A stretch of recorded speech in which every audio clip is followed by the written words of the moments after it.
भाई जो गुरु वचन पे डट गे, कट गे फंद 84 के, कट गे फंद 84 के, कट गे फंद 84 के।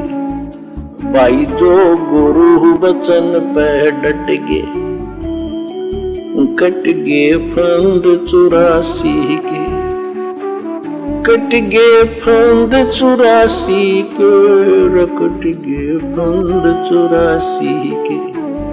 भाई जो गुरु वचन पे डट गे, विकार निर्भय तू ही और सकल वैमान, जी साधो और सकल वैमान, सब पर तेरी साहिबी, सब पर तेरी साहिबी, तुझ पर साहिब ना निर्विकार निर्भय। सब पर तेरी साहिबी और तुझ पर साहिब नाए। कौन? सतगुरु रामपाल जी परमेश्वर। निर्विकार निर्भय तू ही और सकल भयमान। इस पूरी सृष्टि में इस कबीर परमात्मा सतगुरु रामपाल जी के अलावा सबको भय व्याप्त है, सबको डर व्याप्त है। कोई निर्विकार नहीं है। 3 गुणों से कोई अछूता नहीं है। काम, क्रोध, लोभ, मोह, अहंकार सबको सता रहे हैं। और ये परमात्मा निडर है, निर्भय है, क्योंकि इनके ऊपर और कोई शक्ति नहीं है, ये जिनके दबाव में रहते हैं। और सब पर तेरी साहिबी, तुझ पर साहिब नाए। तो जब हमारे गुरुदेव के अलावा सृष्टि में और कोई साहिब है ही नहीं, और सबके ऊपर हमारे गुरुदेव की साहिबी है, इन्हीं की दादागिरी है, इन्हीं का साम्राज्य है, इन्हीं का राज है, तो भला इनके अलावा हम और किसको दंडवत करें, और हम किसका जय जयकार करें? इनके अलावा और हम किसकी फोटो अपने घर पे रखें, किसकी पूजा करें? क्योंकि पूजा, जय जयकार, दंडवत उसी का किया जाता है जो सर्वशक्तिमान होता है।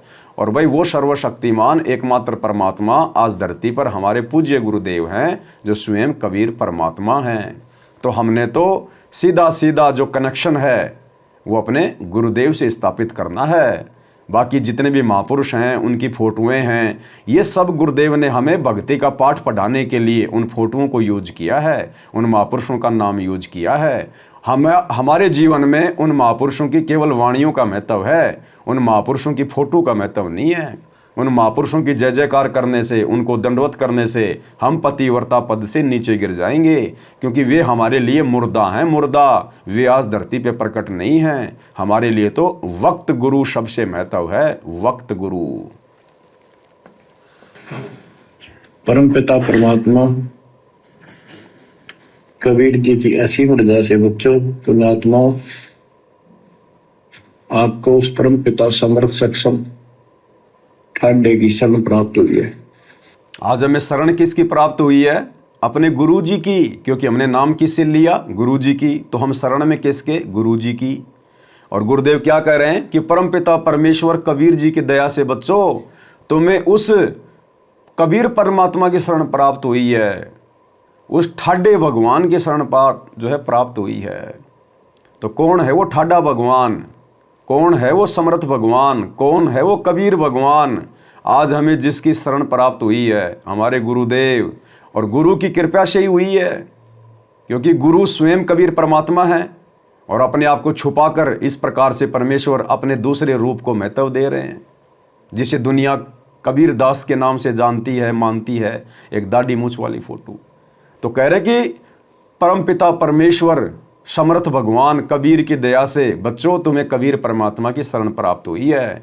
तो किसकी दया से शरण प्राप्त हुई? कबीर परमात्मा की दया से। तो हमारे ऊपर तो गुरु जी की दया हुई ना, क्योंकि हमने तो गुरु जी के सत्संग सुन के उनकी शरण ली है। तो गुरु जी की दया से और गुरु जी की ही हमें शरण प्राप्त हुई है, क्योंकि नाम उपदेश भी हमने अपने गुरु का लिया है। तो सतगुरु रामपाल जी भगवान की दया से और सतगुरु रामपाल जी भगवान की दया से ही हमें उनकी शरण प्राप्त हुई है, यानी कबीर परमात्मा की दया से कबीर परमात्मा की ही हमें शरण प्राप्त हुई है। आप उसकी बांह छुड़वा ना देना, वो जो बांह जिसकी पकड़ लेता उसको पार करके छोड़ता है। परमात्मा कहते हैं आप उस परमात्मा की बाँ को छोड़ मत देना। लेकिन भाई और बहनों, हमने तो उल्टा अपने गुरुदेव से हाथ जोड़कर आधीनी के साथ प्रार्थना करनी है कि हे परमेश्वर, हे गुरुदेव, हे मालिक, हमारे हाथ तो बहुत कमज़ोर हैं। परमात्मा, हम कैसे आपकी बाँ को पकड़ सकते हैं? हे परमेश्वर, आप दया करो। हे गुरुदेव, आप हम कमज़ोर जीवों की बाँ को परमात्मा जो है पकड़िए। परमेश्वर, आप यदि पकड़ लेंगे तो सृष्टि में दूसरा कोई छुड़वाने वाला नहीं है। यदि हमने पकड़ लिया तो परमात्मा, हम तो कमज़ोर जीव हैं, कभी भी छूट जाओगे मालिक। हम तो 3 गुणों के अधीन हैं, 5 तत्वों के अधीन हैं। हमारे ऊपर तो परमात्मा शक्तियाँ ही शक्तियाँ हैं। लेकिन आप सर्वमान हैं, सर्वशक्तिमान है, आपके ऊपर कोई साहिब नहीं है। ये परमात्मा, आप जिसका हाथ पकड़ लोगे, आप जिसको अपना मान लोगे, दीनन के जी दयाल भक्ति बिरद दीजिए, खाने जात गुलाम हूँ अपना कर जानिए। ये परमात्मा, आप हमें अपना मान लो। हमने तो आपको मान लिया परमात्मा, जितना हमारा सामर्थ्य है, जितनी हमारी औकात है, आपके सत्संग सुन के, आपके विचार सुनकर। बाकी परमेश्वर, फाइनल तो आपने ही हम जीवों को अपना मानना पड़ेगा, आपने ही हमारी बाँ पकड़नी पड़ेगी परमेश्वर, तभी हम भवसागर से पार हो पाएंगे। आप उसकी बाँ छुड़वा ना देना। वो जो बाँ जिसकी पकड़ लेता उसको पार करके छोड़ता है।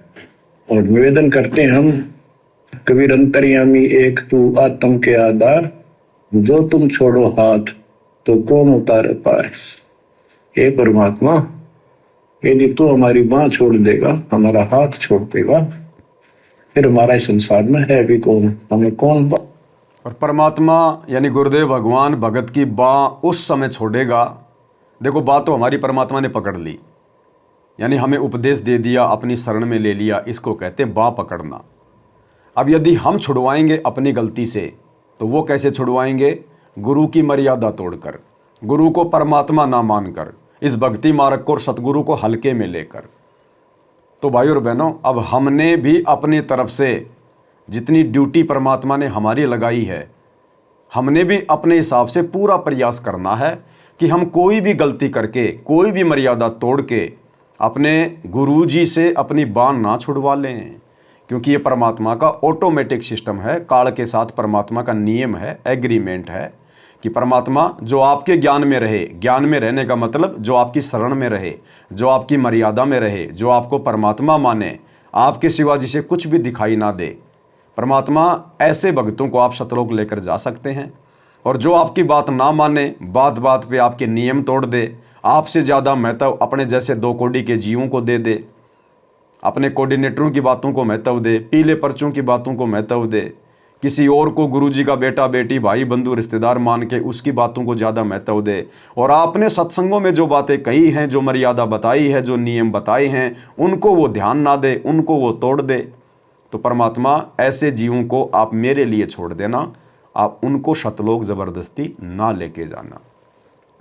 तो भाई और बहनों, अब हमने पूरे प्रयास के साथ, और जितनी गुरुदेव भगवान ने हमें शिक्षा दी है, दीक्षा दी है, जो धर्म कर्म करने के लिए हमें गुरुदेव ने आदेशित किया है, हमने अपनी तरफ से पूरी कोशिश करनी है। बाकी काम फिर गुरुदेव भगवान का है, परमात्मा देख लेगा फिर कि इस बच्चे को जितनी जिम्मेदारी दी गई है ये तन मन धन से निभा रहा है, बाकी काम फिर समर्थ का है, फिर आगे का। जो गुरु वचन पे डट के कट गए फंद 84 के, कट गए फंद 84 के, कट गए फंद 84 के।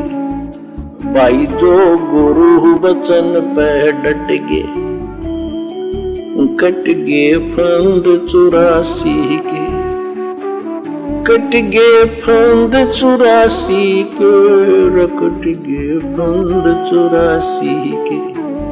भाई जो गुरु वचन पे डट के